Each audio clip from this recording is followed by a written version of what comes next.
शक्य नाही.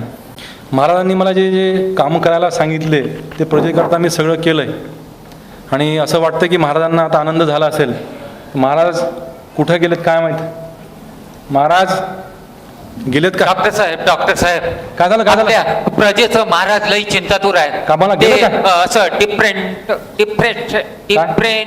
काय काय काय डिप्रेशन? डिप्रेशन मध्ये गेले महाराज. डिप्रेशन म्हणजे? त्यांना एकदम जीवनात काही राम राहिला नाही, आता माझं काही खरं नाही असं बोलायला लागलं महाराज. बापरे बापरे. हा महाराज. म्हणजे त्यांना इथं बोलूनच डॉक्टर साहेब घ्या. महाराजांना बोलवा. डॉक्टर साहेब अहो या प्रधानांनी इतक्या फेऱ्या मारल्या पार थकून गेलो मी. बापरे. फेऱ्या म्हणला प्रधानाने थकले तुम्ही? काय नाही मला आता काय काय करायचं नाही. मला जीवनात अजिबात रस राहिला नाही मला जगायचं नाही मला राज्य सोडून जायचं. काय महाराज? प्रधानजी माझ्या 12 राण्यांना सांगा की माझ्या 13वीची तयारी करा.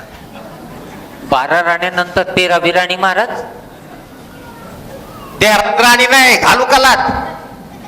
13वीची तयारी करा. लाकडा आणा, साना, गवत आणा, राखेल आणा. मला त्या चितेवर ठेवा आणि द्या पेटू. महाराज जरा शांत व्हा.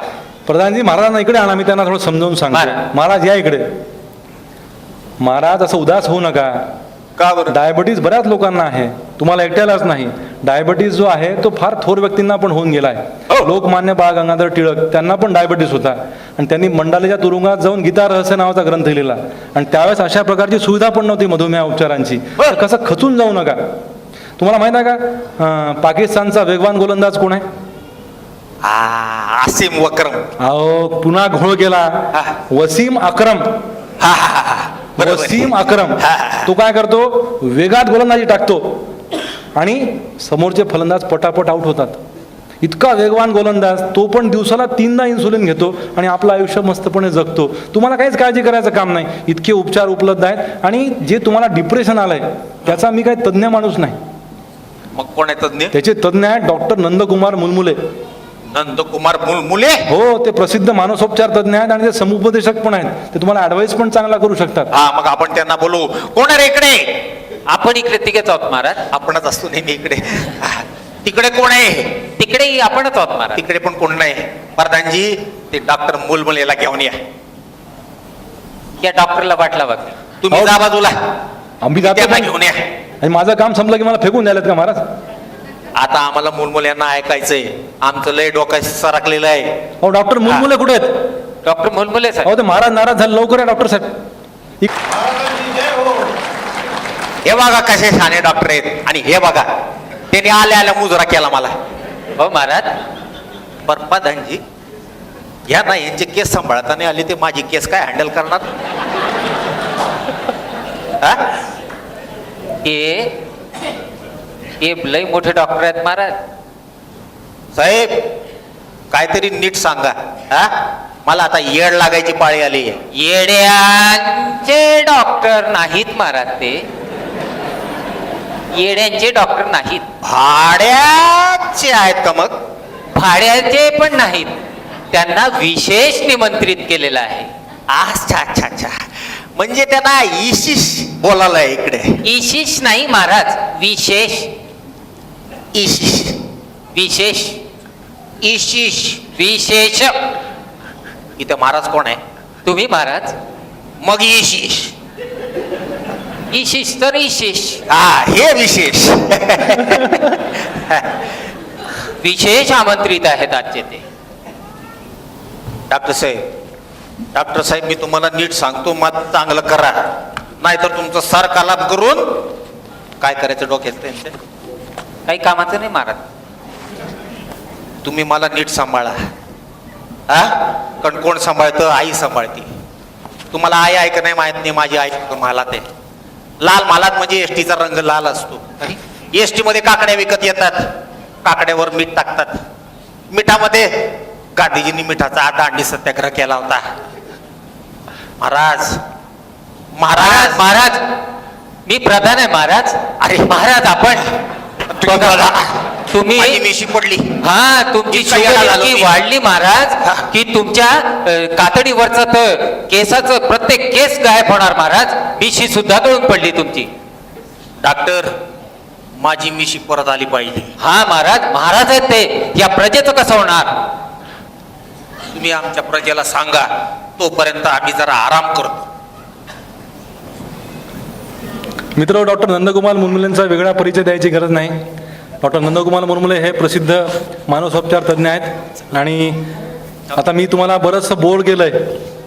तुमचा जरा आनंद वाढण्याकरता मानसोपचार तज्ज्ञाची पण गरज होती.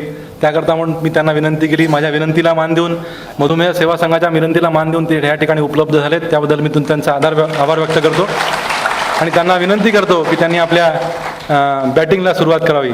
मी टेस्ट प्लेअरचा खेळाडू आहे, ते 2020चे खेळाडू आहेत. फटकेबाजी फार चांगली करतात.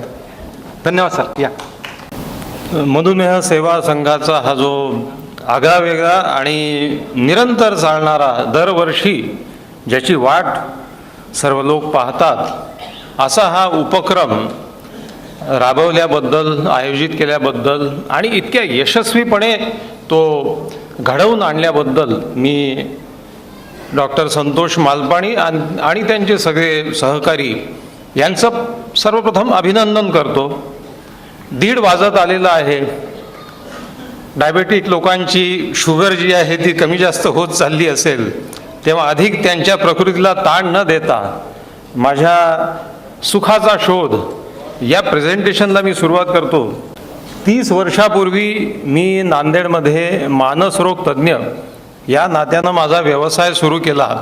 या 30 वर्षाच्या वाटचालीमध्ये एक मानसरोग तज्ज्ञ म्हणून आणि एक माणूस म्हणून, तुमच्यासारखा सामान्य माणूस म्हणून, या प्रवासात सुखाची जी काही साधनं, जे काही नियम, जे काही खेळ, सुखाचे जे काही भ्रम मला आढळले, सापडले, ते तुमच्यासमोर मांडण्यासाठी मी इथे आलेलो आहे. आता एखादा माणूस एखाद्या शहरामध्ये मानसरोग तज्ज्ञ एखाद्या शहरामध्ये यशस्वी होतो, ही गोष्ट त्या शहराच्या नागरिकांच्या मानसिक आरोग्याच्या दृष्टीने भूषणावह नाही आहे, चांगली नाही आहे. त्याचा अर्थ असा की 30 वर्षामध्ये मानसरोग तज्ज्ञ मी एकटा होतो. 30 वर्षात आज 7-8 झालेले आहेत. म्हणजे लोकांची मानसिक विवंचना, मानसिक हे वाढत चाललेले आहे, ताणतणाव. पण त्याच्यात काही दुमत नाही. एक गमतीची व्याख्या अशी करतात की वेडा कोण जो हवेत कल्पनेचे बंगले बांधतो आणि त्याच्यात जाऊन राहतो, आणि मानसरोग तज्ज्ञ कोण जो त्या बंगल्याचं भाडं वसूल करतो. अशा अनेक टप्प्यातून मी जात चाललेलो आहे. हे करत करत मी या विचारापाशी येऊन ठेपलो जो तुमच्यासमोर मी आज मांडणार आहे, की आयुष्य काय आहे, ह्या आयुष्याचा खरा अर्थ काय आहे, आपण का जगतो आणि आयुष्यात आपल्याला काय मिळवायचं असतं. मित्रो, तुम्ही कुठच्याही क्षेत्रात असा, तुम्ही कुठल्याही व्यवसायात असा, तुम्ही पुरुष असा, स्त्री असा, कुठल्याही जाती व्यवस्थेत, समाज व्यवस्थेत, देशात कुठेही असा. मी जवळजवळ 22 देश फिरलो, अनेक कॉन्फरन्सेस अटेंड केल्या, अनेक लोकांशी भेटलो, अनेक प्रकारचं लिखाण करतो, अनेक कार्यक्रम करतो. कार्यक्रमाच्या निमित्ताने लोक मला भेटतात. शेवटी मी विचार करतो की इथे बसलेल्या माझ्या, आपल्या सगळ्यांच्या आयुष्याचं उद्दिष्ट काय आहे, आपल्याला काय मिळवायचं आहे. त्याचं एकच उत्तर आहे, ते म्हणजे आपलं आयुष्य हा फक्त सुखाचा शोध आहे. सुख मिळवण्यासाठी माणूस धडपडतो. तुम्ही विचार करा, दुःख मागणारा माणूस अजून जन्माला आलेला नाही आहे. महाभारताच्या काळामध्ये एक छोटी कथा आहे. महाभारत संपलं आणि शेवटी कृष्ण म्हणाला की माझं आता अवतार कार्य संपलेलं आहे, मला आता या जगाचा निरोप घ्यायचा आहे. ज्याला जे मागायचं आहे ते त्यांनी मला मागावं. त्यावेळी सगळ्यांनी, प्रत्येकाने काही मागितलं. कुंती म्हणाली की देवा मला दुःख दे. ती एकमेव स्त्री आणि एकमेव माणूस ज्यांनी दुःख मागितलं. तर कृष्ण आश्चर्याने म्हणाला की सगळे लोक सुखाची याचना करतात, सुखाची अभिलाषा धरतात, तुला दुःख का पाहिजे. तर कुंती म्हणाली की माणूस परमेश्वराला फक्त दुःखातच आठवतो, म्हणून तू मला दुःख दे. आपण दुर्दैवाने दुःख मागत नाही किंवा सुदैवाने मागत नाही, आपल्याला सुख हवं आहे. प्रत्येकाचा हा शोध, क्वेस्ट फॉर हॅपीनेस, म्हणजे सुखाचा शोध आहे. मग लहान मुलगा असो की कोणीही असो. मित्र, 3 शब्द आहेत. हे 3 शब्द समानार्थी म्हणून वापरल्या जातात, पण मी ते समानार्थी म्हणत नाहीत, कारण मला त्याच्यातला थोडा फरक इतक्या वर्षानंतर कळायला लागलेला आहे. यश, सुख आणि आनंद. यश म्हणजे सक्सेस, सुख म्हणजे प्लेजर आणि आनंद म्हणजे ज्याला आपण म्हणतो की प्युअर हॅपीनेस. हे 3 वेगळे शब्द आहेत. 5 वर्षाच्या वयाच्या मुलाचा आनंद कशात असतो? सगळ्याच गोष्टीत असतो. तो एका प्रकारे आनंदीच असतो, कारण त्याला दुःखाचा स्पर्श झालेला नसतो. तो आईवडिलांच्या उबदार वातावरणात असतो. मी 5 वर्षाचा असताना माझा आनंद कशात होता? मी आनंदीच होतो. आपण सगळेच असतो. 15 वर्षाचा मी झालो तेव्हा मला असं वाटलं की मला सगळ्यात उत्तम कॉलेजमध्ये ॲडमिशन मिळाली तर मी आनंदी. इथून लोक झुंडीनी एकेकाळी, म्हणजे आता थोडंसं कमी झालं असेल, लातूरला ॲडमिशनला जायचे, कारण लातूर ही सगळ्या विद्यार्थ्यांची पंढरी. लातूरला जाऊन एकदा ॲडमिशन कुठेही घेतली की पुढचं आयुष्य सुखावं जाणार, चांगल्यात चांगलं कॉलेज मिळणार, असा तो सगळा प्रकार होता. सगळ्यात उत्तम कॉलेज मिळणं ही माझी सुखाची कल्पना होती वयाच्या 15व्या वर्षी. 25व्या वर्षी मी MBBS झाल्याच्यानंतर मला असं वाटलं की मी असा एक व्यावसायिक झालो पाहिजे अशा विषयाचा की ज्या विषयामध्ये स्कोप आहे म्हणजे काय? माझी प्रॅक्टिस वाढली पाहिजे. म्हणजे काय? म्हणजे मी यशस्वी डॉक्टर झालो पाहिजे, फेमस झालो पाहिजे, प्रसिद्ध झालो पाहिजे, वगैरे वगैरे. त्याच्यात माझं सगळं सुख सामावलेलं होतं. ते जर मिळालं तर मी सुखी, ते नाही मिळालं तर माझं आयुष्य बोंबललं. 35व्या वर्षी 10 वर्षानंतर माझं सुख फक्त पैशात होतं. तुमचं माझं सगळ्यांचं सुख 35व्या वर्षी कशात असते? आपल्याला जास्तीत जास्त पैसा मिळाला पाहिजे, कारण पैशाने सुख येईल. पैशाने मला माझ्या आवडीचं घर घेता येईल, मोटार घेता येईल, वस्तू घेता येतील, जे काय असेल ते. 45व्या वर्षी मी पुन्हा विचार करायला लागलो की माझं सुख कशात आहे. 45व्या वर्षीही माझ्या लक्षात आलं की जे काही पैसे मी कमावलेले आहेत ते पुरेसे नाही आहेत. माझ्या लक्झरीज अजून आहेत, माझ्या कल्पना अजून आहेत. मला एक मोठं हॉस्पिटल करायचं आहे, मला 5 लाखाची नाही 15 लाखाची गाडी घ्यायची आहे, मला अमुक वस्तू घ्यायची आहे, मला परदेशी जायचं आहे. 55व्या वर्षी मी विचार करायला लागलो की खरंच माझं सुख कशात आहे. तेव्हा मला प्रश्न पडला की सुख नेमकं कशात असतं. मी मागच्या वर्षी लडाखला गेलो. लडाख हा भारताचा अगदी उत्तर भाग आहे. अतिशय सुंदर प्रदेश आहे. तिथे ऑक्सिजनची कमतरता आहे, पण धूळ नाही, प्रदूषण नाही, आणि निसर्गाचं, हिमालयाचं रौद्र भीषण सौंदर्य तुम्हाला लडाखमध्ये दिसते. तिथे मी पाहिलं असे शिखर होते. आता ह्या पर्वतांच्या शिखरात जसं मागे एक शिखर दिसते आहे, त्याच्यावरती नचिकेतकरांच्या भाषेत सांगायचं तर मसाला भात आणि त्याच्यावरती खोबऱ्याची पखरण करावी, तसे हे शिखरं हिमालयाचे सुंदर दिसतात. ते शिखर पाहिल्याच्यानंतर माझ्या लक्षात आलं की मी समजा एका शिखरावर चालत गेलो आणि ते शिखर सर केलं तर मला खूप आनंद होईल, मी यशस्वी समजेल स्वतःला. पण माझ्या लगेच लक्षात येईल की अजून याच्यापेक्षा उंच शिखरं मागे आहेत, ते दिसतातच आहेत डोळ्यांनी. मग मी तिथे गेलो तर मला वाटेल की मी यशस्वी झालेलो आहे, मी आता काहीतरी मिळवलेलं आहे. पुन्हा अजून वरती शिखरं दिसतील. म्हणजे हजारो ख्वाहिशे ऐसी कि हर ख्वाहिश पे दम निकले, बहुत निकले मेरे अरमा मगर फिर भी कम निकले. किंवा ग्रेस जसं म्हणतात की जशा उडती घारी गगन तितुके उंच जाई. अरे किती उंच उडाल तुम्ही, गगन अजून वर उंचच उडत जाते.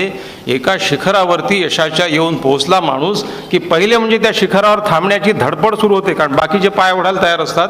आणि लक्षात येतं की याच्यापेक्षा उंच शिखर अजून पुढे आहेत, मी तर एका छोट्या शिखरावर आहे. म्हणजे याच्यात सुख आहे का? पैशाच्या बॅलन्समध्ये, तराजूमध्ये लोक सुखाची हे करायचा प्रयत्न करतात. पैशातून सुख मिळेल असं लोकांना वाटतं. हे 2 लोक आहेत. हे साधे शर्ट पॅन्ट घातलेले, एकाने कोटही घातला पण त्याचं बटनही लावलेलं नाही आहे, आणि ते टेबल टेनिस खेळतात आहेत. आता सर्वसामान्य ज्ञान असलेला कोणीही सांगेल हा जो शर्ट घातलेला इसम आहे तो कोण आहे? तो आहे बिल गेट्स. बिल गेट्स हे नाव सगळ्यांना माहीत आहे. धनाढ्य माणूस आहे. हे जे विंडोज वगैरे हे जे सगळे हे बिल गेट्सचं आहे. आणि तिकडच्या बाजूला कोट घातलेला जो इसम आहे तो जगातल्या सगळ्यात श्रीमंत माणसांपैकी एक आहे. तो आहे वॉरन बफे. वॉरन बफे अजूनही भाड्याच्या घरात राहतो. त्याच्याजवळ 2-5 लाखाची मोटार आहे, तो ती मोटार स्वतः चालवतो. वॉरन बफेची अनेक पुस्तकं आहेत, पैसा कसा मिळवावा, कसा कमवावा, हे सगळं करून वॉरन बफे असं सांगतो, बिल गेट्स असं सांगतो, लक्ष्मी मित्तल असं सांगतो, जे धनाढ्य हा शब्द इतका तोटका आहे त्यांच्यासमोर, ते असं सांगतात की एका विशिष्ट लिमिटच्या नंतर पैसा तुम्हाला सुख देऊ शकत नाही. पैशावर पैसा जमा होत जातो, सुखामध्ये वाढ होत नाही. हे मी नाही सांगत. हे घर कोणाचं आहे? हे घर मुंबईच्या पेडर रोडवरचं घर आहे. या घराचं नाव आहे अँटिलिया आणि हे आपले मुकेश भाऊ अंबानी यांचं घर आहे.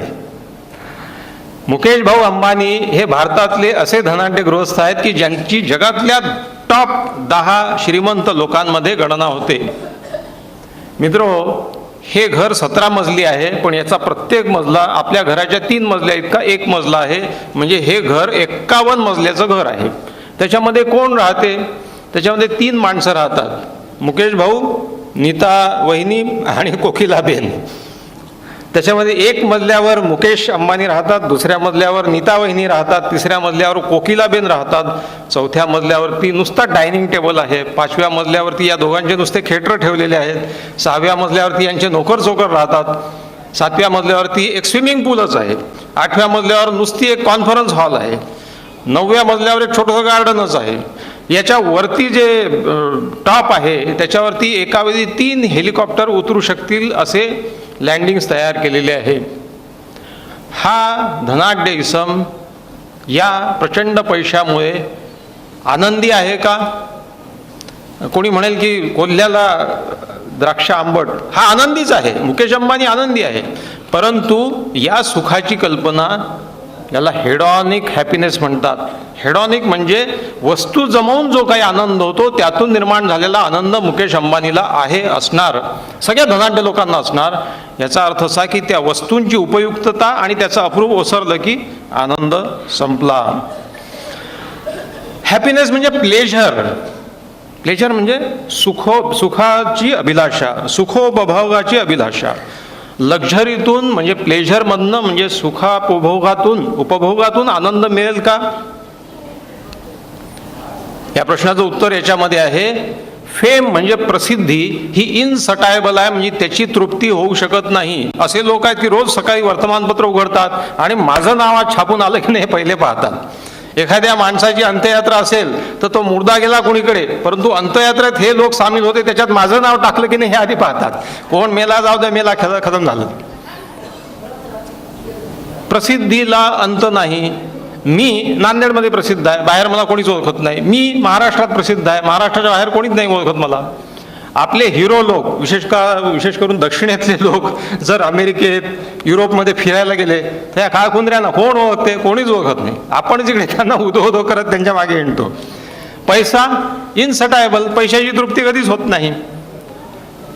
सेन्शुअस प्लेजर म्हणजे सुखोपभोग, उपभोगातून, इंद्रियोपभोगातून मिळणारा आनंद, प्लेजर, सुख, हे सुद्धा कसं आहे? टेम्पररी सटायटी, म्हणजे थोड्या वेळ करता तृप्ती होऊ शकते. महाभारतातला एक दृष्टांत देतो. ययाती त्याला उपभोगाची फार इच्छा होती. ययातीची कथा तुम्हाला माहित आहे. त्यांनी आपल्या मुलाला तारुण्य मागितलं की मला अजून उपभोग घ्यायचा आहे आणि मला वृद्धत्व नको, तर काही काळाकरता माझी समाधान माझं होईपर्यंत माझा एखादा मुलगा मला तारुण्य देईल का? मोठा आणि मधला मुलगा नाही म्हणाला. धाकटा मुलगा पुरू त्यांनी आपलं तारुण्य बापाला दिलं.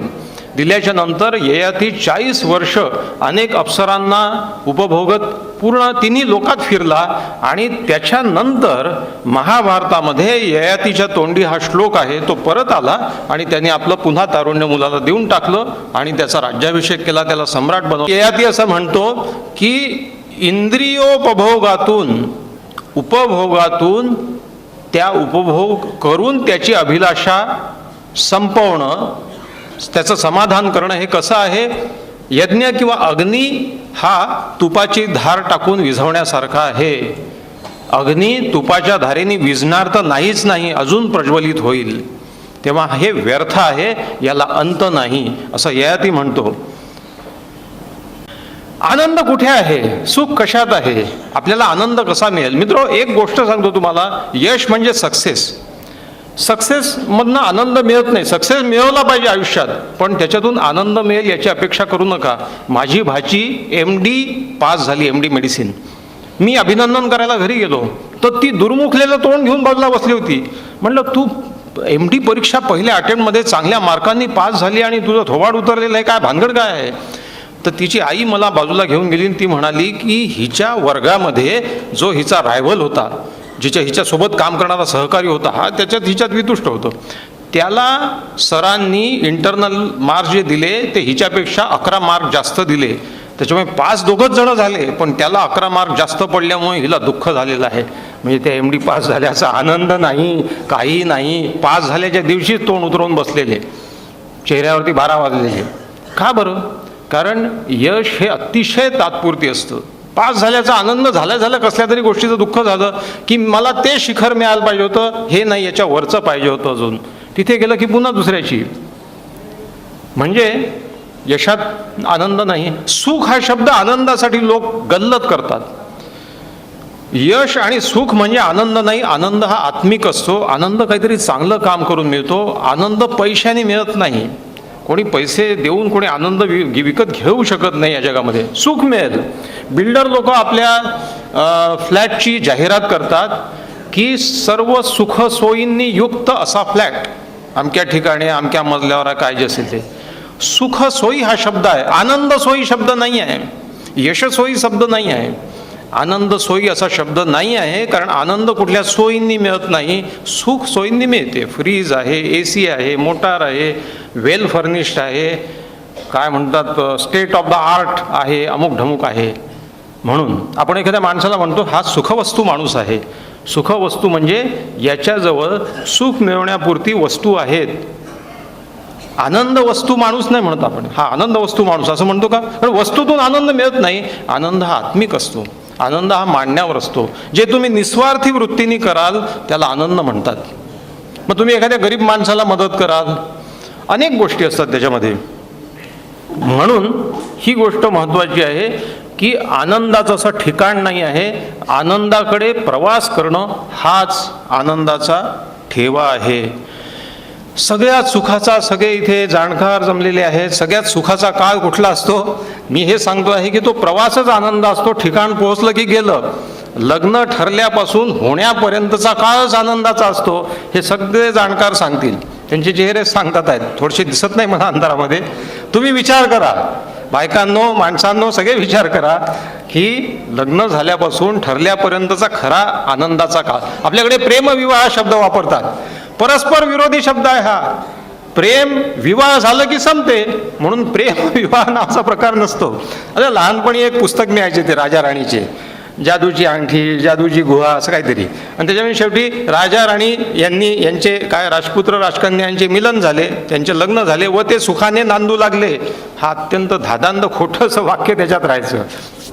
प्रवास महत्त्वाचा असतो. म्हणूनच कोहरा नावाचा जुना चित्रपट, तुम्हाला कदाचित गाणं आठवत असेल, राह बनी खुद मंजिल पीछे रह गई मुश्किल साथ जो आहे तुम. हा सहप्रवास जो आहे तोच आनंदाचा आहे. अमुक ठिकाणी पोहोचल्यावर मग आनंद मिळेल असं नाही. कुसुमाग्रजांचं पुस्तक होतं, आत्मचरित्र आहे, त्याचं नावच आहे तो प्रवास सुंदर होता. मित्र हो, आपण आनंद मिळवण्यासाठी, आनंद मिळवायचा आहे अशी कल्पना न करता जो प्रवास करतो तोच खरा सुंदर असतो. आनंद अशी वेगळी गोष्ट नाही. There is no path to happiness, happiness is the path. चांगल्या गोष्टी करत निस्वार्थीपणे आनंदाने जगत जगत जाणं हाच आनंद आहे. हेच आनंदाचं ठिकाण आहे. त्याचं असं वेगळं काही वेगळं ठेव. आपल्याला जगात सगळ्याच गोष्टी मिळाल्या तर आपण सुखी होऊ, ही कल्पना चुकीची आहे. माझ्याजवळ अमुक गोष्ट नाही आहे, ती असती ना तर मी आनंदी झालो असतो. एखादी मुलगी येते म्हणते मी सुंदर नाही आहे, मी सुंदर दिसत असती तर मी आनंदी राहिली असती. आता माझ्या जीवनात आनंद नाही. काळ्यात काळ्या ढुस्स मुलींनी सुद्धा आयुष्य यशस्वीपणे आनंदाने जगलेलं आहे. कारण अशी काहीतरी कल्पना करतात लोक की ते असतं तर आनंदी असते, हे असतं तर आनंदी असतो. ही चुकीची गोष्ट आहे. तुम्ही जसे आहात तसे युनिक आहात, त्याच्यातच आनंद आहे. ह्या गृहस्थांना फार लोक कमी ओळखतात. हे अमिताभ बच्चन यांचे तीर्थरूप आहेत. यांचं हे फार मोठे कवी हरिवंशराय बच्चन, त्यांची मधुशाला नावाची काव्य मालिका आहे. हरिवंशराय बच्चन असं म्हणतात, उस प्याले से प्यार मुझे जो दूर हथेली से प्याला, उस हाला से चाव मुझे जो दूर अधर से है हाला, प्यार नहीं पा जाने में है पीने के अरमानों में पा जाता तो हाय न इतनी प्यारी लगती मधुशाला.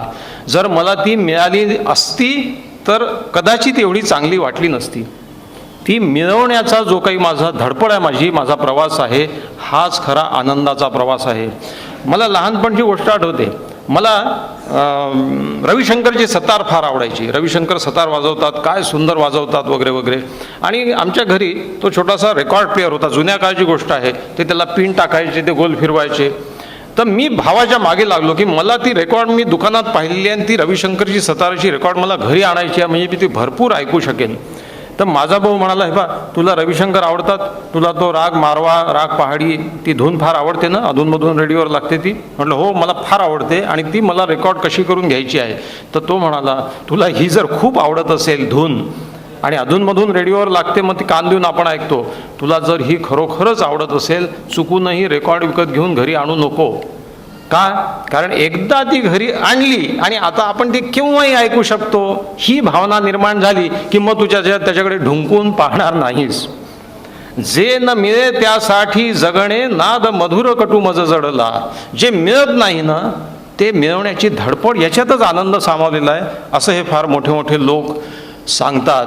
पैसे कमावणं वाईट नाही आहे, खूप पैसे कमवा, संपत्ती निर्माण केली पाहिजे, पण या संपत्तीतून वस्तू वस्तू वस्तू अजून मोठं घर, अजून मोठी गाडी, हे विकत घेऊन आनंद मिळणार नाही. तुम्हाला पैसे खर्च करायचे असतील तर अनुभव घेण्यासाठी खर्च करा. अनुभव म्हणजे कसे? प्रवास करा, ॲडव्हेंचरस प्रवास करा, ॲडव्हेंचर स्पोर्ट्स करा, दूर देशी जा, लोकांना पहा, भेटा त्यांच्याशी, वस्तू घेऊन नाही. माझा मित्र आत्ता भेटला, तो अमरावतीला राहतो. आता अमरावतीसारख्या गावी राहून तो यशस्वी मनोविकार तज्ज्ञ आहे, प्रचंड पैसा कमावतो. आणि तो मग सांगत होता मित्रांना, मी आत्ता 40 लाखाची BMW घेतली, मी बाथरूममध्ये 1 कोटी रुपयाचं इंटिरियर डेकोरेशन केलं पाहिजे, ते जॅकुझी बसवलं, नुसता 25,000चा तो त्याचे नळाचे नॉब ते हेच जगावर का कशाचे तरी घेतले. आणि मग ते जॅकुझी घेतलं आणि वरतून ते म्हटलं इथे बोंबलाला पाणीच नाही, ते पाणी आंघोळ करायला त्याच्या फोर्समध्ये पाणी अंगावर फेकून घ्यायचं. हे सगळं झालं. माझा एक ज्युनियर विद्यार्थी होता, म्हणजे डॉक्टरच आहे तो, इचलकरंजीला असून तो म्हणाला की सर तुम्ही ऐकलं डॉक्टर राठींनी एवढं घेतलेलं वगैरे, तुमच्याजवळ कोणची गाडी आहे? मी म्हटलं माझ्याजवळ 7 वर्ष जुनी टपरे टुपरे काय खोचा बसलेली स्विफ्ट गाडी आहे. माझे बदला म्हणून अनेक लोक मागे लागतात, पण ती इतकी छान चालते, किल्ली फिरवली की सुरू होते, किल्ली बंद केली की बंद होते, याच्या पलीकडे ती मला त्रास देत नाही, ती माझ्याकडे आहे. तर ते म्हणे नाही पण यांचं काय, हे इज अ सक्सेसफुल मॅन. मी म्हटलं हे पहा, 40 लाखाची BMW मी घेऊ शकतो, पण शेवटी जर नांदेडच्या खड्डेल रस्त्यावरूनच मला जायचं आहे तर मग ती घेऊन उपयोग काय आहे, पहिली गोष्ट. दुसरी गोष्ट, मी 40 लाखाच्या गाडीत बसल्यानंतर माझं काय बदलणार आहे? मी तसाच राहणार आहे. मी अगदी बैलगाडीतून प्रवास करत नाही आहे ना, चांगल्या 4 चाकी गाडीतून करतोय, जिचा आवाज थोडासा होतो, त्या आवाजाचा बाकीच्या नव्हतो, मला तो होत नाही. त्या जॅक्युझीमध्ये 1 कोटीचं इंटिरियर केलेल्या बाथरूममध्ये माझा हाच देह भिजवायचा आहे. तो मी गोदावरीत उडी मारून भिजवू शकतो, तो मी स्विमिंग पूलमध्ये जाऊन त्याच्यात बुडकून भिजवतो. लागते किती पाणी? बादलीवर पाणी लागते. म्हटलं माझा हा देह भिजवायला. जॅकुझी ठीक आहे, तुम्ही एखाद्या वेळेस जाऊन कुठेतरी हॉटेलमध्ये जाऊन एन्जॉय करा, डुंबत बसा म्हशीसारखे त्या टबमध्ये, परंतु कोटी रुपये त्याच्यावर खर्च करणं ही कुठली आली? ही त्या कोटी रुपयाचं असं काहीतरी काम करा की त्याचे निस्वार्थीपणे, की त्याच्या बदल्यात काहीतरी आनंद मिळेल. Purchase experiences. मित्र, बघा मुद्दा डॉक्टर साहेबांनी सांगितलं, नो युअर लिमिट्स. आम्हाला प्रत्येकाला एक मर्यादा आहे. आमच्या कार्यकर्तृत्वाला मर्यादा नसेल, परंतु आमच्या जगण्याला, आमच्या देहयष्टीला, आमच्या सगळ्या एक हे असतं, माणसाचं इनबिल्ट असतं, ते जर जन्माने घेऊन आलेले काही गुणसूत्र असतात. लोक हे ॲक्सेप्ट करत नाही, नको त्या गोष्टी नको तितक्या वेळा करायला जातात आणि मग सगळं हे. एक तत्त्वज्ञ असं म्हणतो की know your limits, accept them and then try to go beyond them. आधी माझी मर्यादा काय मी ओळखलं पाहिजे. एका वेळी 2 कामं करू शकण्याची कॅपॅसिटी असलेले माणसं 10 कामं अंगावर ओढवून घेतात, एकाही कामाला न्याय देऊ शकत नाही. पुन्हा कुसुमाग्रजांचंच वाक्य सांगतो, ययाती देवयानी या नाटकामध्ये आहे, ते असं म्हणतात की माणसानं मर्यादा ओळखावी स्वतःची, ज्या विश्वात तो राहतो त्या विश्वाची, आणि हे विश्व ज्या देवानी निर्माण केलं त्याची, कारण त्यालाही मर्यादा आहे. त्याला मर्यादा अशी 10 रुपयाचे पेढे कबूल करायचे आणि मॅट्रिकमध्ये पास कर म्हणून त्याला साकडं घालायचं, त्याला शक्य नाही, त्याच्या मर्यादेत नाही आहे ते. पु ल देशपांडे तुझे आहे तुझपाशी नाटकामध्ये तो गायकाला उपदेश करतात. ते असं लिहितात की बेटा, गायकांनी आपल्याला झेपेल त्या पट्टीत गायलं पाहिजे. माणसं नको त्या पट्टीत गायला जातात, सगळं जीवन संगीत बेसूर होऊन जातं. एक गायिका बसलेली होती आणि शास्त्रीय गाणं म्हणत होती. त्या गाण्याचे बोल होते, त्या झाडांच्या उंच उंच फांद्या. त्या दिवशी तिचा स्वर काही वर चढत नव्हता. त्या झाडांच्या उंच उंच फांद्या, वरच स्वर जाईना. समोरचा एक श्रोता म्हणाला, बाई थोडी खालची फांदी निवडा ना, कुठल्या का फांदीवर बसेना. हा सगळ्यात महत्त्वाचा. शांता शेळके असं लिहितात की ओठी असू दे बासरी, बोटे मिटू दे तीवरी, जो सूर नाही आपुला ते गीत तू गाऊ नको. प्रत्येकाला, तुमच्या माझ्या सगळ्यांना इथे बसलेल्या, आपलं गाणं ओळखता आलं पाहिजे, आपला सूर ओळखता आला पाहिजे. त्या सुरात तुम्ही गाल तर जीवन संगीत सुरेल होईल.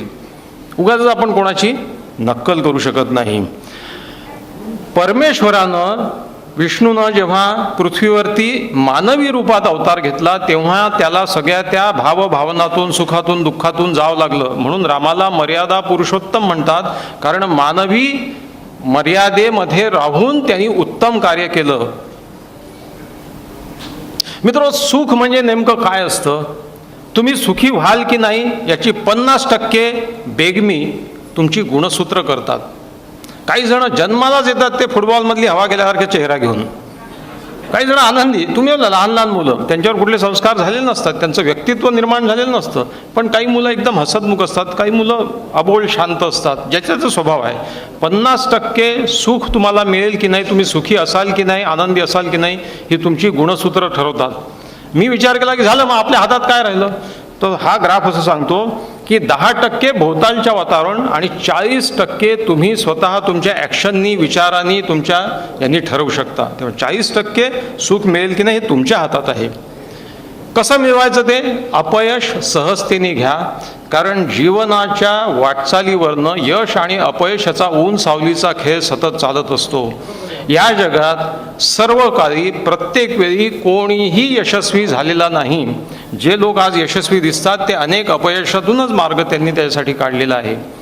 लोक दुःखी होतात. लोक म्हणतात की काय आम्ही एवढं सगळं करतो, आमच्याच पदरी अपयश येते.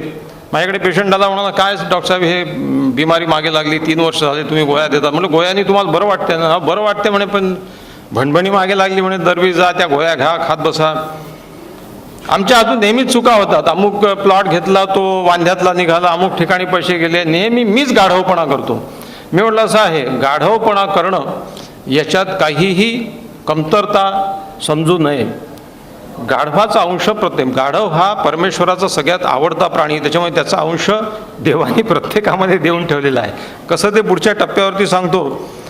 एक लक्षात घ्या की अपयशानंतर यश आलं तरी सुद्धा एक गुलमोहर यशाचा सावली धरून ती वाट तुमच्यासाठी उभी आहे. आपल्या हातून चुका घडतात. एम्ब्रेस युअर मिस्टेक्स म्हणजे गाढवपणावर हसा स्वतःच्या, त्याचं वाईट वाटून घेऊ नका, दुःखी होऊ नका. आता या अनुषंगाने नांदेड नगरीविषयी आणि या प्राण्याविषयी 2 शब्द सांगणं क्रमप्राप्त आहे. याचं कारण असं की नांदेड हे अनेक गोष्टींसाठी प्रसिद्ध आहे, पण इथलं वैशिष्ट्य, माझा मुंबईहून एक मित्र आला, तो पार्ल्यात राहायला, जन्माला तिथेच राहिला, तिथेच मोठा झाला आणि कॉन्फरन्ससाठी आला. त्यांनी आयुष्यात असे एवढे गाढवं पाहिलेच नव्हते. बाप्पा बाप्पा म्हणे, सगळीकडे गाढवंच गाढवं आहे म्हणे. म्हटलं पोट भरून पाहून घे जन्मभराचे. आणि त्याला सांगितलं नांदेडच्या गाढवं साधेसुधे नाही आहेत. यांचं एक वैशिष्ट्य आहे, रस्त्याच्या याला 90 डिग्रीचा अँगल करून उभे असतात असे रस्त्याच्या मध्ये. असं भौमितिक भान असलेले गाढवं फक्त नांदेडमध्ये आहेत. नांदेडचे गाढवं साधेसुधे नाहीत. म्हटलं यांना 700 वर्षाची परंपरा आहे. म्हणजे कशी परंपरा? त्यामुळे पैठणच्या वाळवंटामध्ये, गोदावरीच्या वाळवंटामध्ये नाथांनी त्या तळफडत्या गाढवाला पाणी पाजलं ना, ते पाणी पिऊन असे तट्ट झालं. म्हटलं त्याचे सगळे वारसदार मराठवाडाभर फिरतात आहेत. गाढवपणा माणसाच्या हातून होतो. भाऊसाहेब पाटणकरांची शायरी आहे, ऐसे नव्हे की बेवकूफी आमची आम्हाना समजली, ऐसे नव्हे की बेवकूफी आमची आम्हाना समजली, समजली प्रत्येक वेळी थोडी उशिरा समजली. जाऊ द्या, झालं ते झालं, होऊन गेलं.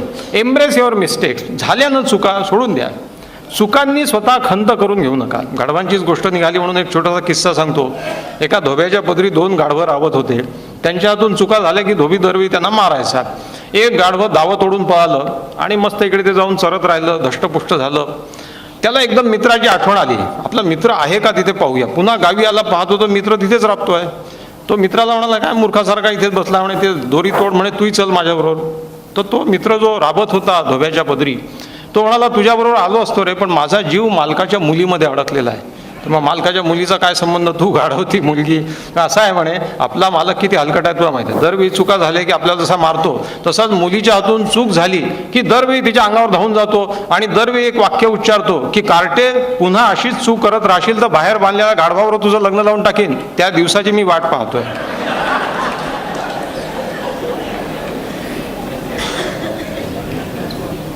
डॉक्टरांच्या जीवनाविषयी आता तुमचा संपर्क डॉक्टरांशी येणार, आमचा संपर्क सतत तुमच्याशी येणार. कारण माणसाच्या व्याधी माणसाच्या मागेच लागलेल्या आहे कायमच्या. एक लक्षात घ्या की medicine is the only business where you are bound to make mistakes daily. म्हणजे वैद्यकीय शास्त्र सेवा ही अशी गोष्ट आहे की या व्यवसायात रोज किमान एक तरी चूक होणारच. कारण हा माणसाच्या प्रकृतीचा अंदाज लावण्याचा सगळा खटाटोप आहे. कितीही ज्ञानी असला, कितीही मशीन्स आल्या तरीसुद्धा नेमकं प्रत्येक माणसाची प्रकृती थोडी भिन्न असते. कोणाला कुठल्या गोळ्या लागू पडतात, कुठल्या नाही. मित्रो, आत्ता सुंदर काय म्हणतात महाराज आणि प्रधानजी यांच्या रूपाने हे जे नाट्य यांनी मांडलं, याचा मूळ स्रोत म्हणजे विच्छा माझी पुरी करा, ज्याच्यामध्ये डॉक्टर उमेश भालेराव यांनी अनेक त्याचे प्रयोग केलेले आहेत. 1000 प्रयोग झाले. विच्छा माझी पुरी कराचे 4000च्या वर प्रयोग झाले, अजूनही करतात लोक. पहिल्या प्रयोगालाही नाट्य प्रयोग म्हणतात आणि 4000व्या प्रयोगालाही नाट्य प्रयोग म्हणतात. कारण तो प्रयोग आहे. आपल्या आयुष्याचं असंच आहे, डॉक्टरी व्यवसायाचं असंच आहे. प्रत्येक वेळी रोज नवा प्रयोग असतो. आज 30 वर्षानंतरही मी दवाखान्यात बसतो, त्यावेळी माझ्या लक्षात येतं की प्रत्येक पेशंट हा एक चॅलेंज आहे. त्याची कथा वेगळी आहे. निदान एकच असलं तरी प्रत्येकाची कहाणी वेगळी आहे. त्याच्याशी वेगळ्या पद्धतीने मला उपचार त्याचा करावा लागेल. शेवटी या जगामध्ये चांगल्या वाईट सत्य असत्य या सगळ्या गोष्टी काय आहे, माणसाचा आनंद नेमका कशात आहे. चित्रलेखा नावाची एक कादंबरी प्रसिद्ध झाली 1960 साली. भगवतीचरण वर्मा हे त्याचे लेखक. त्याच कादंबरीवर 64 साली हा चित्रपट तयार झाला, चित्रलेखा. याच्यामध्ये प्रदीप कुमार, मीना कुमारी, अशोक कुमार अशी मातब्बर मंडळी होती. ही कादंबरी जी आहे ती कोणाला मिळाली तर हिंदीत आहे, सहज साध्या सोप्या हिंदीत मिळवून जरूर वाचा. त्या कादंबरीच्या शेवटच्या पानावरचा शेवटचा परिच्छेद तुम्हाला सांगतो. कादंबरीचं कथासूत्र अतिशय साधं आहे की एक गुरु, त्याच्या पदरी 2 शिष्य. ते 2 शिष्य म्हणतात की आम्ही तुमच्या पायाशी बसून ज्ञान घेतो आहे, पण आयुष्याचं जीवनाचं ज्ञान आम्हाला मिळालं पाहिजे, असं काहीतरी करा. तो गुरु म्हणतो की, एका शिष्याला म्हणतो की तू जा त्या राजाच्या पदरी जाऊन राहा. दुसऱ्या शिष्याला म्हणतो तू जा त्या गुहेत बसलेल्या योगी जो आहे त्याच्या पदरी जाऊन राहा आणि 10 वर्षांनंतर तुम्ही दोघंही माझ्याकडे परत या. राजाच्या पदरी गेलेला शिष्य 10 वर्षांनंतर परत येतो. गुरुच्या पदरी गेलेला योग्याच्या हाताखाली काम करणार परत येतो. गुरु त्यांना विचारतो की तुम्ही काय पाहिलं. म्हणजे हा राजा असा उपभोगी होता, विलासी होता, पण असा होता तसा होता. तो हा योगी असा होता तसा होता. नंतर शिष्य विचारतात, अजूनही आम्हाला हे कळलेलं नाही आहे की आयुष्य म्हणजे काय आहे आणि आयुष्यात आनंद सुख कसा निर्माण होतो, काय आहे सत्य आयुष्याचं. त्या शेवटच्या परिच्छेदात गुरु या सगळ्या कादंबरीचं सार सांगतो. तो म्हणतो की इस दुनिया में न तो कोई सत्य है, न कोई असत्य, न कोई नीति, न कोई अनीति, न कोई पाप, न कोई पुण्य. फर्क सिर्फ इतना है कि किसी का सुख नीति में है तो किसी का अनीति में, किसी का सत्य में तो किसी का असत्य में, किसी का पाप में तो किसी का पुण्य में, किसी का भोग में तो किसी का त्याग में. इंसान वही करता है जो उसे करना होता है. मित्रों, ह्या सगळ्या गोष्टी काल सापेक्ष आहे. ज्यांना काल आम्ही चांगलं समजत होतो त्या वाईट आहेत हे आज आम्हाला कळतं. आज काही गोष्टी आम्ही ज्यांना चांगलं समजतो कदाचित उद्या आम्हाला समजेल की या चुकीच्या होत्या. ही सगळी सापेक्ष गोष्ट आहे. सत्य काय आहे, कोणाचा आनंद कशात आहे हे ज्यांनी त्यांनी ओळखलं पाहिजे. माझा आनंद कशात आहे. सगळे करतात म्हणून नाही. सगळे लातूरला धावत निघाले. आमचा मित्र म्हणाला की माझा पोरगा म्हणाला बाबा मला लातूरला घाला कॉलेजमध्ये. तर बाप म्हणाला की इथे चांगले कॉलेजेस आहेत, इथले गुरुजन चांगले आहेत, तू इथेच शिक. तो म्हणे ठीक आहे. तो म्हणे 2 ते 3 दिवस मुलांनी तग धरला. 4थ्या दिवशी मुलगा म्हणाला मी पागल होऊन जाईल, कारण हा चालला, तो चालला, ती चालली, सगळे धावत चालले, मीच एकटा वेड्यासारखा उरलेलो आहे. सगळे जे करतात ते करू नका. याचं कारण काय आहे. याचं कारण या चित्रपटातल्या या गझलमध्ये खूप छान सांगितलेलं आहे. काजल चित्रपट, साहिर लुधियानवीच्या गझला आहेत त्याच्यामध्ये. ये जुल्फ अगर खुल के बिखर जाए तो अच्छा. याच्यामध्ये या गझलेमध्ये एक सुंदर शेर आहे, दुनिया की निगाहों में भला क्या बुरा क्या, ये बोझ अगर सर से उतर जाए तो अच्छा. लोक काय म्हणतात या गोष्टीची चिंता माणसाने करू नये, नाही तर मग लोक काय म्हणतात असं करता करता तेच ते करण्यात आयुष्य निघून जातं. खरा आनंद माणसाला मिळत नाही. मित्र, कंपॅशन म्हणजे क्षमाशीलता. हा चित्रपट अनेकांना माहीत आहे, लगे रहो मुन्ना भाई. हा चित्रपट हिंदी चित्रपट सृष्टीतल्या सर्वोत्कृष्ट 10 चित्रपटापैकी एक आहे असं मी छातीठोकपणे सांगायला तयार आहे.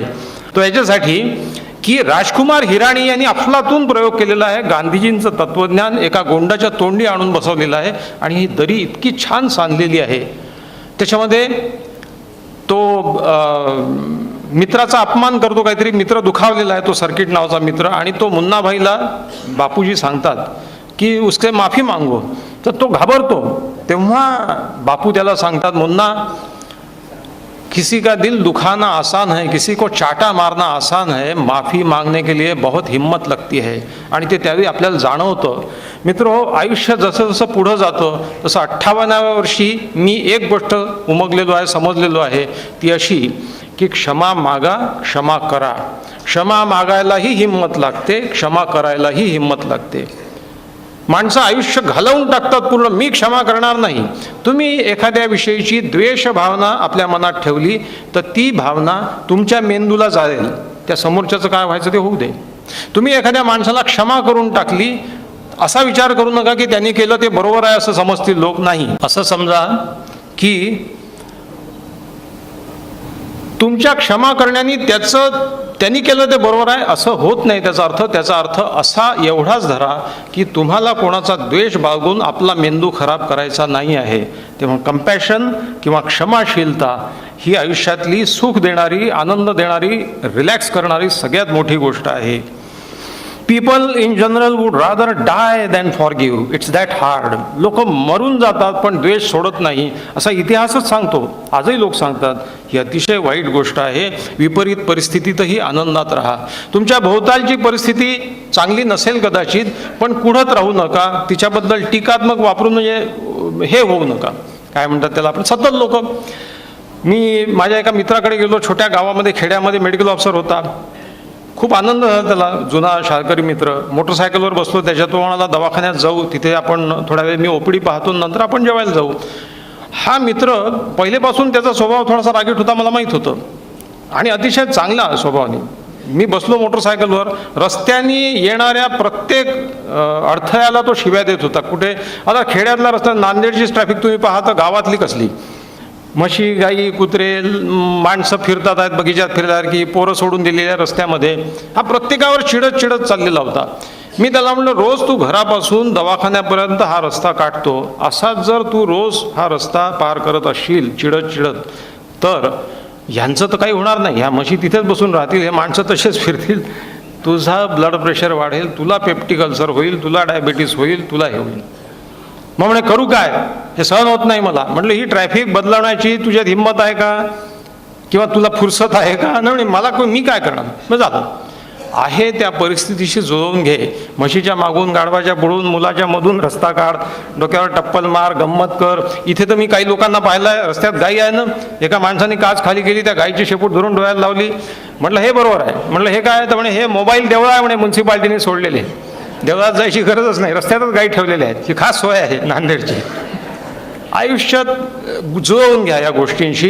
विपरीत परिस्थितीशी जुळवण्यात शहाणपणा आहे. जे बदलता येते ते बदला, जे बदलता येत नाही त्याच्याशी टकरा घेऊन आपलं डोकं फोडून घेऊ नका. छोटा किस्सा सांगतो आणि कार्यक्रमाच्या शेवटाकडे येतो. नानू नावाचा मित्रमंडळीच्या कोंडाळ्यात नाण्याचं नेहमी एक वाक्य राहायचं, अरे रे फार वाईट झालं रे, पण याच्यापेक्षा वाईट होऊ शकलं असं झालं नाही, देवाचे आभार माना. मित्र म्हणायच्या, नाण्या लेखा नेहमी फिलॉसॉफी झाडतो. एक दिवशी अशी वाईट घटना घडली, मित्रांना वाटलं आता नाण्या हे बोलू शकणार नाही, एवढी वाईट घटना कधी घडत नाही. सगळे मित्र गेले नाण्याकडे. नाण्या म्हणे, भलती बेकार गोष्ट झाली. म्हणे, काय? तर म्हणे, आपला मित्र मिलिटरीतून रिटायर झाला, तो काय बंडू, बंड्याची गोष्ट आहे, काल संध्याकाळची गोष्ट आहे. बंड्या ऑफिसमधनं जरा लवकर घरी आला. घरी आल्यावर बंड्याने आपल्या बायकोला आपल्या मित्राबरोबर नको त्या अवस्थेत बघितलं. बंड्याचं पित्त खवळलं. मिलिटरीतला माणूस तो, त्यांनी पिस्तूल काढलं एकदम ड्रॉवरमधलं. एक गोळी झाडली, मित्राला ठार केलं. दुसरी गोळी झाडली, नेम धरून बायकोला ठार केलं. आणि पिस्तूल कांशिलावरती टेकवली, स्वतःला ठार करून घेतलं. एकदम 3 मुर्दे रक्ताच्या थारोळ्यात. सगळे मित्र नाण्याच्या तोंडाकडे बघायला लागले. नाण्या म्हणे, अरे रे फार वाईट झालं रे, पण याच्याहीपेक्षा वाईट होऊ शकलं असतं, झालं नाही, देवाच्या आभार माना. मित्र म्हणे, नाण्यास आल्या 3-3 मुर्दे पडले रे, याच्यापेक्षा वाईट काय होऊ शकलं असतं. नाण्या म्हणे, लेखो हो, याच्यापेक्षा वाईट हे होऊ शकलं असतं की ही घटना कालच्या ऐवजी परवा संध्याकाळी झाली असतं, मी मेलो असतो.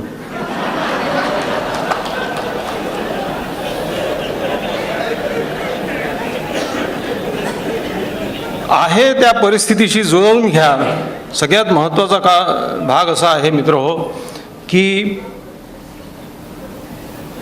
मी या सगळ्या वाटचालीत, डॉक्टर मालपाणींनाही माहीत असेल ही गोष्ट, की डॉक्टर पेशंट जाऊन जेवढं, शेवटी ज्ञान तर सगळेजण मिळवतात MD होत असताना अभ्यास करून, पुस्तकं वाचून, पण आयुष्याचं खरं ज्ञान हे मी तरी असं मानतो की पेशंट मला देतात.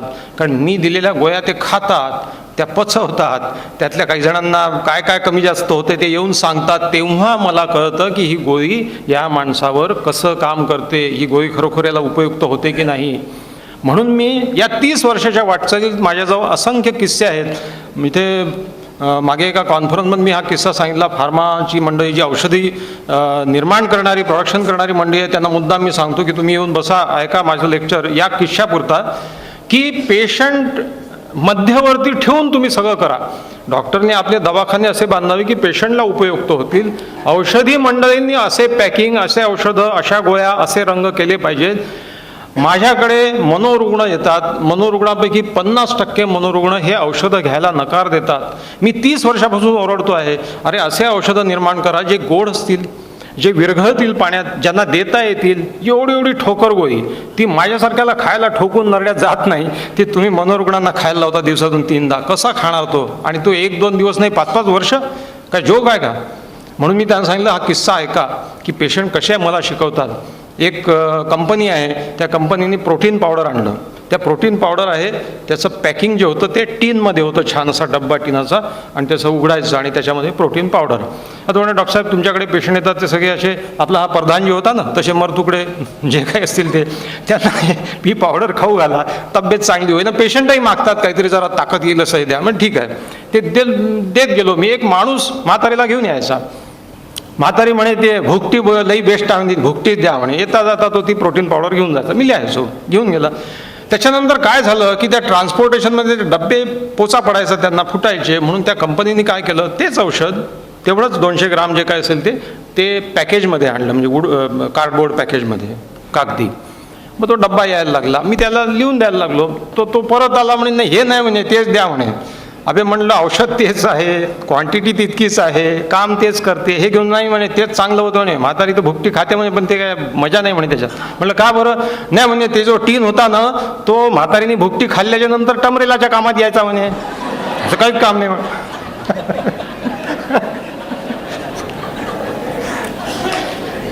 पेशंटला काय पाहिजे हे लक्षात घ्या. तुमचं पॅकेजिंग गेलं खड्ड्यात, त्याच्यामध्ये ब्लिस्टर पॅक आहे, रंग असा आहे तसा आहे, तो खाईल का? त्याचं आपल्याला त्याची साथ मिळेल का? त्याला खाव वाटेल का? हे लक्षात घ्या. अशा प्रकारे पेशंट, मित्र, रोमान्सिंग विथ लाईफ हे 700 पानाचं आत्मचरित्र देवानंदनी आपल्या सुंदर सुवाच्य इंग्लिश, साध्या सोप्या इंग्लिशमध्ये आपल्या हस्ताक्षरात लिहून प्रकाशकाला दिलं, अशी त्या प्रकाशकाने आठवण सांगितलेली आहे. देवानंद हा BA होता, लाहोरच्या कॉलेजमध्ये BA झालेला होता. आणि रोमान्सिंग विथ लाईफ हे त्याने आपलं वाक्य, ब्रीद वाक्य, त्याच्या आयुष्याचं ब्रीद वाक्य होतं. आयुष्याशी प्रणयी राहा, प्रणय करा, आयुष्यावर प्रेम करा. म्हणून सुखाच्या शोधामध्ये, आनंदाच्या शोधामध्ये सगळ्यात महत्त्वाचा मुद्दा, लास्ट बट वन मुद्दा, तो हाच आहे की आयुष्यावरती प्रेम करा, सगळ्या गोष्टींवर प्रेम करा. म्हणजे प्रेम करण्याच्या वयात माणूस पाहिजे त्या गोष्टीवर प्रेम करतोच. ते प्रेमातून ती गोष्ट मिळते न मिळते तो भाग वेगळा. ज्यांचं प्रेम सफल होत नाही ते कायम प्रेम करत राहतात. ज्यांचं प्रेम सफल होऊन लग्न करतात ते फसतात, तो भाग जाऊ द्या. माझा एक मित्र होता, त्याचं लग्न मग मुलगी पसंत नाही पडत आहे, वय 29 झालं, 30 झालं. मी त्याला म्हणलो असं आहे, शोध हव्या त्या जोडीदाराचा आयुष्यभर चालू ठेवावा, विवाह मात्र माणसांनी वेळच उरकून घ्यावा. पहिले लग्न करून टाक, नंतर होत राहील. आयुष्य हा एक देवानंदसाठी रोमॅन्टिक प्रवास होता, जसा तुमचा माझा सगळ्यांचा राहिला पाहिजे. आयुष्यावरचं प्रेम कायम राहिलं पाहिजे. छोटा किस्सा सांगतो. लग्नाची 50 वर्ष झाली, माणसं संसारामध्ये वृक्ष होऊन जातात. बायका बिचाऱ्या थोडासा अपेक्षा कर असते त्यांची, पण ती काही पूर्ण होत नाही कधी कधी. नवरा बायको बाजूबाजूला बसले, लग्नाचा 50वा वाढदिवस. आजकाल प्रजावाणीमध्ये फोटो बिटो छापतात. बरं, त्या फोटोत याचा चेहरा असा असतो, तर त्या चेहरा असा असतो. 50वा वाढदिवस, 50वी वर्ष गाठ, त्याच्यातही रागीट चेहरे. आता ते बिचारे खरं तेच छापतात, ते जाऊ द्या. दोघंही बसले. बायको म्हणाले, अहो तुम्हाला आठवते आपलं लग्न ठरलं होतं आणि आपण बगीचात फिरायला जायचो, त्यावेळी तुम्ही माझ्या शेजारी असे बसायचे. नवरा बसला, मला अगदी खेटून बसायचे. नवरा अजून खेटून बसला आणि माझा हात हातात घ्यायचे. नवऱ्याने असा हात उचलला, माझ्या कानाशी येऊन काहीतरी छान गोड कुजबुजायचे. नवऱ्याने तोंड कानाशी आणलं, कुजबूज कुजबूज कुजबूज आवाज काढला. बायको म्हणाली, कुजबुजता कुजबुजता हलकेच तुम्ही आपल्या दाताने माझ्या कानाची पाळी चावायचे. नवरा झटकन उठला एकदम. बायको म्हणाली, हो झालं काय झालं? मी काही नाही, म्हणजे कवळी आणायला जातो, दाताची कवळी आणायला चालतो. मी हिचं रोमांच विमान असं वर चाललं, त्याचं क्रॅश लँडिंग खाली. बरं, दरवेळी नवऱ्यांकडेच वृक्षपणाचा प्रमाद जातो असं नाही, बायकाही आयुष्यात वृक्ष होऊन जातात. काय, नवरा आला बायकोला खुश करावं म्हणून ऑफिसमध्ये जसा आला दारातून म्हणाला, काय सुंदर दिसतेस म्हणे, तू 10 वर्षापूर्वी या साडीत दिसत होती तशी सुंदर दिसते आहे. बायको म्हणे, दिसणार नाही तर काय, 10 वर्षात नवीन साडी घेतली का मला?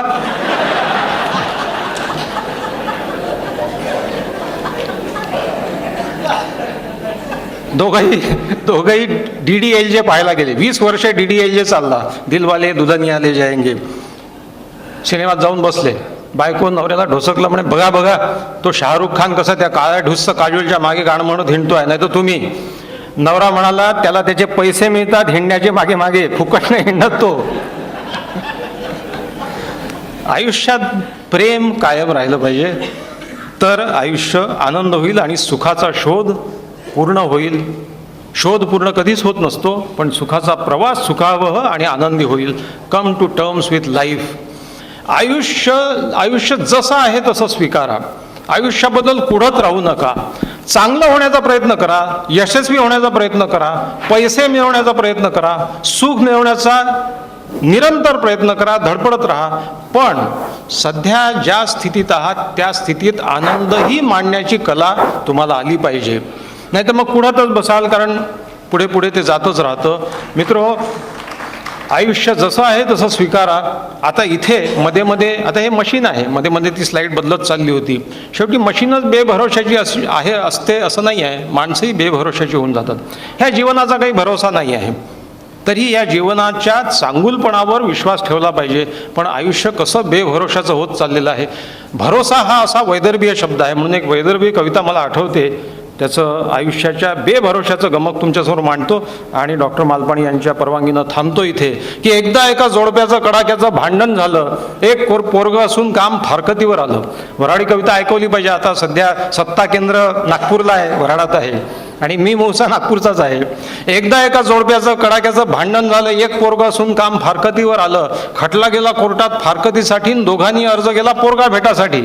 बाप म्हणे पोरावर महाग काय, बायको म्हणे पोराची मी हो माय. डोकं खाजवून जजनं विचारलंय केला आणि दोघांच्याही भल्यासाठी निकाल एक दिला. जज म्हणत, बाई तुमची इच्छा नसली तरी एक पोरगं होईल, लोक थांबा त्याच्या घरी. हा बरोबर आहे ना, एका पोराचं डिव्हिजन कसं करणार, हे असं बेभरोशाचं. जज म्हणत, बाई तुमची इच्छा नसली तरी एक पोरगं होईल, लोक थांबा त्याच्या घरी. बाई म्हणे, जज साहेब हे काय केलं, अहो ह्याच्या भरोशावर राहिली असते तर हेही नसतं झालं. धन्यवाद.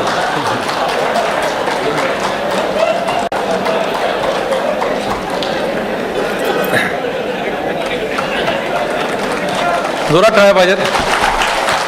वा वा, मुळेकर फार मस्त बोललात बुवा तुम्ही. मालपाणी साहेब धन्यवाद. पारधनजी बोला महाराज. हे बेस झालं बघा. आज आम्हाला मधुमेह आहे का नाही हे कळलं, त्याचा इलाज काय करायचा हे कळलं, जी महाराज. व्यायाम काय करायचा हे कळलं, काय खायचं काय रट्टायचं आणि काय खायचं नाही हे कळलं, आणि डोकं कसं शांत ठेवायचं हे कळलं. आता आम्ही हिमालयात जातो. महाराज हा. नाही, हिमालय? म्हणजे हिमालयात जाणार होतो ते आता जाणार नाही. आम्ही आता व्यवस्थित राज्य करू. आमची ही सगळी इथे प्रजा आहे, त्या प्रजेला पण सगळं कळलेलं आहे. आता राजा सुखी तर प्रजा सुखी, आणि प्रजा आनंदी तर राजा आनंदी. जी महाराज. अरे वा वा वा माझ्या प्रजाजनो, हो तुम्ही हे सगळं ऐकलं शांतपणे. आता तुम्ही घरी जा आणि तुमचं आयुष्य जे आहे ते एकदम गोड गोड करून टाका. हो महाराज महाराज महाराज, प्रजेला घरी कुठे पाठवत आहे? हो, ज्या लोकांनी इथं काम केलं त्यांचा सत्कार थोडा बहुत करावा लागेल ना आपल्याला. हो, आमचे सगळे मधुमित्र आहेत. ते मधुमित्र ते सगळे त्यांनी या. इतकी मेहनत केलेली आहे आणि हा कार्यक्रम या सगळ्या यशस्वी केलेला आहे. यशस्वी केले. सर्वांना जोरदार टाळ्या पाहिजेत. कट्टी साहेब या इकडे. नितीन आलं का? आले सगळे तुमचे? हे सर्व आहेत ज्यांनी आपल्याला सहकार्य केलं आहे आणि कोणाची स्वार्थीपणाची भावना नाही. सगळ्यांनी उत्कृष्टपणे कार्य केलं. मला असं वाटतं की एकदा जोरात टाळ्या पाहिजेत.